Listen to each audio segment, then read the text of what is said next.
Assalamualaikum warahmatullahi wabarakatuh. Perkenalkan, saya Revin Alia Feralda dengan NIM 6070123000051 dari kelas D3SI 4702. Jadi di video kali ini saya ingin membuat video tentang materi penjelasan dari materi IP address mata kuliah Arsitektur dan Jaringan Komputer. Selamat menyaksikan. Ini kita akan membahas materi tentang IP address. Nah, pada kali ini yang akan kita bahas yaitu konversi bilangan biner ke desimal, konversi bilangan desimal ke biner, kemudian pembagian kelas IP address, kemudian ada yang terakhir yaitu net ID dan host ID berdasarkan subnet max.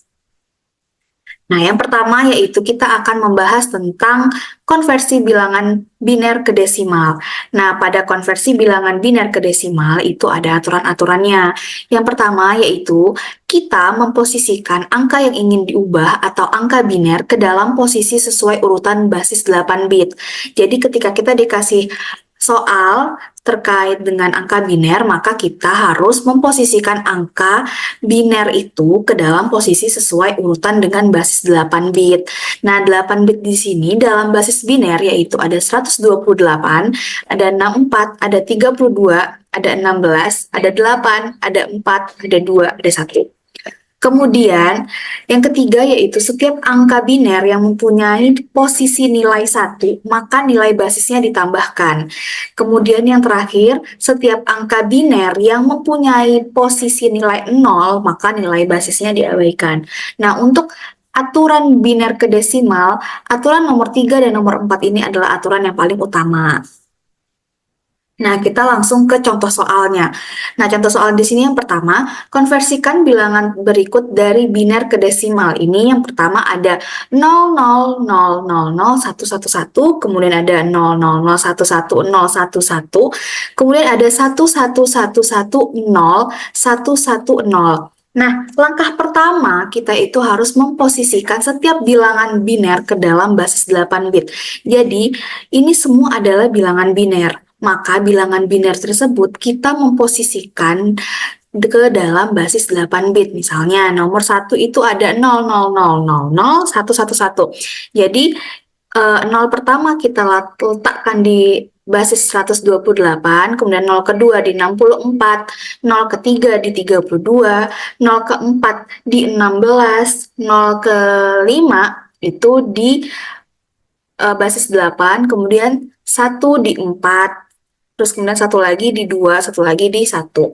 Bahkan sampai ke nomor selanjutnya. Yaitu dari soal berikut ini kita mendapatkan hasil nih yang dimana dari setiap soal ini yang nilainya 1, maka nilai basisnya yang ditambahkan. Misalnya yang nomor soal pertama itu ada 0000111, maka bilangan basisnya ditambahkan. Jadi posisi basis biner yang hasilnya 1 itu ditambahin. Misalnya di sini pada soal pertama itu ada angka 4, 2, sama 1, maka kita jumlahkan tuh basis binernya.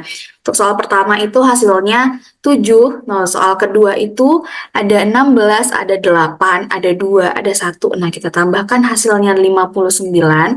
Kemudian yang terakhir itu ada 128, ada 64, 32, 16, kemudian 4, 2, sama 1. Itu hasilnya 246. Nah, kemudian yang ketiga, kita itu membuat area kodrat dari masing-masing soal. Area kodrat di sini itu artinya adalah kita menjumlahkan bilangan basis biner tadi itu kayak perjumlahan waktu kita masih SD yang perjumlahan ke bawah. Misalnya kayak gini nih, 4 tambah 2 tambah 1, terus 16 tambah 8 tambah 2 tambah 1, dan seterusnya. Kemudian aturan yang kedua yaitu kita akan membahas tentang desimal ke biner. Nah, pada desimal ke biner ini ada aturan-aturan juga. Yang pertama yaitu kita mengurangi bilangan desimal dengan nilai tertinggi pada pembagian 8 bit basis biner. Bedanya dengan biner ke desimal, kalau desimal ini tuh lebih kita mengurangkan bilangan-bilangan desimalnya ke nilai-nilai tertinggi pada 8 bit basis biner. Kemudian apabila bilangan bisa dikurangi maka nilainya 1. Nah, apabila bilangan tidak bisa dikurangi maka nilainya 0 dan lanjut ke urutan bit berikutnya. Kemudian contoh soalnya di sini yang pertama yaitu mengkonversikan bilangan berikut dari desimal ke biner. Ada 192 dan 224. Nah, penyelesaiannya yang pertama, kita mengurangkan bilangan desimal ke nilai tertinggi dari basis biner. Nah, di sini ada 192. Kemudian 192 ini kita kurangkan dengan nilai tertinggi dari basis biner, yaitu 128. Maka hasilnya 64. Kemudian 64 ini kita kurangkan lagi dengan bilangan basis biner, yaitu bilangan basis biner yang kedua adalah 64. Jadi kita kurangkan 64 dikurang 64, hasilnya 0. Kemudian 0 dikurang 32 untuk basis biner berikutnya. Maka tidak bisa. Nah, untuk hasil 0 dikurang 32 ini, maka hasilnya tetap 0. Kemudian yang kedua 224. 224 kita kurangkan juga dengan 128, hasilnya 96. Kemudian 96 di sini kita kurangkan dengan 64. Nah, 64 ternyata sudah ada hasil 32. Kemudian 32 kita kurangkan dengan urutan bit berikutnya, yaitu 32, maka 32 dikurang 32 sama dengan 0. Nah, penyelesaiannya di sini, apabila bilangan desimal bisa dikurangi dengan nilai basis, maka nilainya 1. Jika tidak, maka nilainya 0. Nah, 192 tadi yang bisa dikurangkan dengan basis biner ada 192 dikurang 128, 192 dikurang 64, kemudian seterusnya itu udah 0. Kemudian yang selanjutnya juga sama seperti itu. Kemudian materi yang ketiga yaitu kita membahas tentang IP address. Nah, IP address adalah alamat penghubung antar perangkat yang digunakan sebagai identitas untuk tiap interface komputer. IP address terdiri dari 32 bit biner dan dituliskan dengan 4 suku desimal yang dibatasi 4 titik. Nah, ini adalah 32 bit biner yang dituliskan dengan 4 suku desimal. Kemudian ada pokoknya di IP address ini. Yang pertama, kita ada 5 pembagian kelas pada IP address. Yang pertama yaitu kelas A di range 0 di range IP 0 sampai 127, kelas B dari 128 sampai 191, kelas C 191 sampai 223, yang D 224 sampai 247, yang E itu 248 sampai 255. Kalau teman-teman pengen tahu posisi IP address, posisi IP dalam suatu IP address supaya kita gampang menentukan kelasnya, maka posisi IP itu ada di depannya. Misalnya ini ada 205, 198, 17, 108, maka IP-nya adalah bilangan depannya, yaitu 205. Nah, di sini contoh soalnya. Yang pertama ada 192, 14, 2, 0. Nah, kita akan mencari ini termasuk kelas mana ya. Jadi, kita lihat IP-nya. IP-nya adalah yang awal, posisi yang depannya, yaitu 192. Maka 192 termasuk range yang mana? Range yang kelas C, begitu seterusnya. Nah, kemudian materi selanjutnya itu ada net ID, host ID, dan subnet mask. Nah, net ID ini posisi bit awal pada suatu IP address. Kemudian host itu posisi akhirnya. Dan kemudian subnet mask itu adalah metode membagi network komputer menjadi berbagai subjaringan agar ukurannya lebih kecil. Nah, default subnet mask itu ada pembagiannya juga berdasarkan kelas. Untuk kelas A, maka subnet max-nya itu 225, 0, 0, dan 0. Kelas B, 225, 255, 255, 255, 255, 0, 0. Kemudian kelas C, 255, 255, 255, 0. Nah, di sini ada contoh soal pada posisi net ID. Pertama yaitu tentukan posisi net ID pada IP address berikut.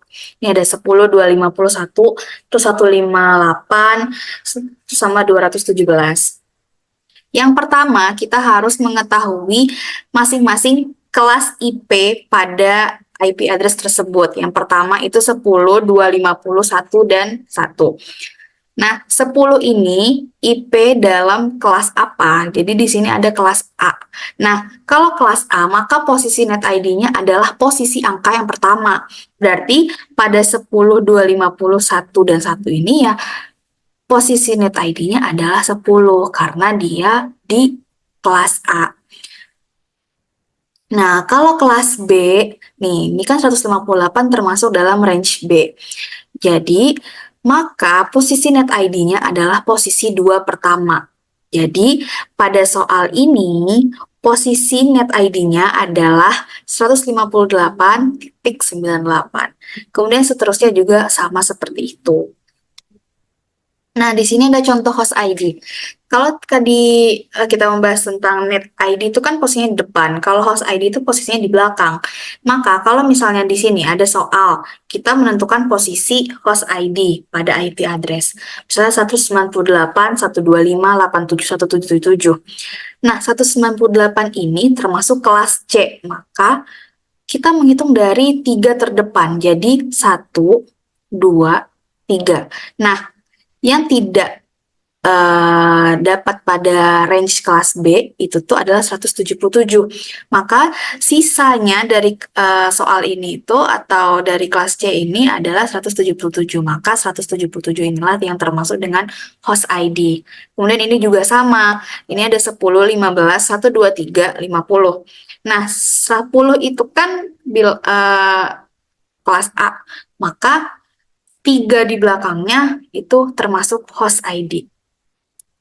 Kemudian yang terakhir yaitu ada kita menentukan subnet max dari masing-masing IP address. Di sini ada yang pertama 10, 10, 250, 1. Nah, 10 ini kan termasuk dalam kelas A, maka subnet maxnya adalah 255, 0, 0, dan 0. Kemudian yang ini 189, 210, 51 itu kelas B, maka subnet maxnya 255, 255, 0, dan 0. Dan yang ini 223, 250, 200, terus 222 itu termasuk kelas C. Maka subnet maxnya adalah 255, 255, 255, dan 0. Itu saja materi yang bisa saya sampaikan, kurang dan lebih saya mohon maaf. Maaf jika ada kesalahan kata dalam pembuatan video atau penjelasan videonya. Saya tutup dengan wassalamualaikum warahmatullahi wabarakatuh.